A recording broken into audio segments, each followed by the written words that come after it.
یہ قصہ ہے اس شخص کا جس نے 99 قتل کر دیے، توبہ کی نیت سے آیا، جس کے پاس آیا تھا اس نے کہا تیری توبہ قبول نہیں ہوگی، تو اس کو بھی قتل کر دیا، 100 کمپلیٹ کر دیے۔ بنی اسرائیل کا ایک گنہگار آدمی تھا جو بات بات پر لوگوں کو قتل کر دیا کرتا تھا۔ اس نے لوگوں کو مارتے مارتے 99 لوگوں کو قتل کر دیا۔ دل میں شرمندگی نے جگہ لی، سوچا جا کر اللہ سے معافی مانگ لوں۔ ایک آدمی کے پاس گیا، جا کر اس سے کہا میں نے اتنے قتل کیے ہیں، 99 لوگوں کو مار دیا ہے، میں توبہ کرنا چاہتا ہوں۔ وہ غصے میں آ گیا، کہنے لگا اتنے لوگوں کو مارا، اللہ تجھے کبھی معاف نہیں کریں گے۔ بڑا غصہ آیا تو اس کو بھی قتل کر دیا اور 100 کمپلیٹ کر دیا۔ دل میں شرمندگی پیدا ہو چکی تھی، کہنے لگا کہاں جاؤں، کیا کروں؟ لوگوں نے کہا ایک عالم ہے، ان کے پاس جاؤ، ان سے مشورہ کرو۔ تو ایک نیک دیندار عالم کے پاس گیا، ان کو جا کر اپنی ساری کہانی سنا دی۔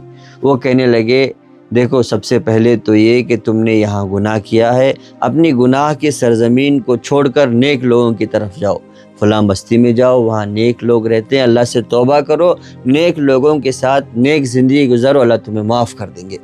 اب یہ آدمی وہاں سے نکل پڑا نیک لوگوں کی بستی میں جانے کے لیے، لیکن راستے میں مقدر اللہ کا کرنا ایسا ہوا کہ اس کی موت کا وقت آ گیا۔ موت کے فرشتے، رحمت اور عذاب کے فرشتے اس کی روح قبض کرنے کے لیے آ گئے۔ اب جب اس کی روح قبض ہو گئی تو رحمت کے فرشتے کہنے لگے اس کو ہم لے کر جائیں گے، کیونکہ یہ توبہ کی نیت سے نکلا تھا۔ عذاب کے فرشتے کہنے لگے نہیں، اس کو تو ہم لے کر جائیں گے، کیونکہ یہ گناہوں کو کرتے کرتے اپنی موت کی دہلیز تک پہنچا، اب نیک لوگوں کی بستی میں جا رہا تھا۔ اللہ نے ایک فرشتے کو انسانی شکل میں بھیجا جس نے ان دونوں کے درمیان یہ بات رکھی کہ اگر ہم زمین کو ناپیں گے، اگر یہ نیکوں کی بستی سے قریب ہوا تو رحمت کے فرشتے لے جائیں گے، نیکوں کی بستی سے دور ہوا تو عذاب کے فرشتے لے جائیں گے۔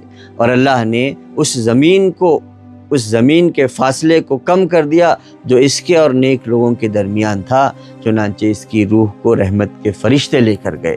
اسی لیے آپ بھی گناہوں کو چھوڑنے اور توبہ کرنے میں جلدی کریں، پتہ نہیں آپ کی زندگی آپ کو مہلت دے یا نہ دے۔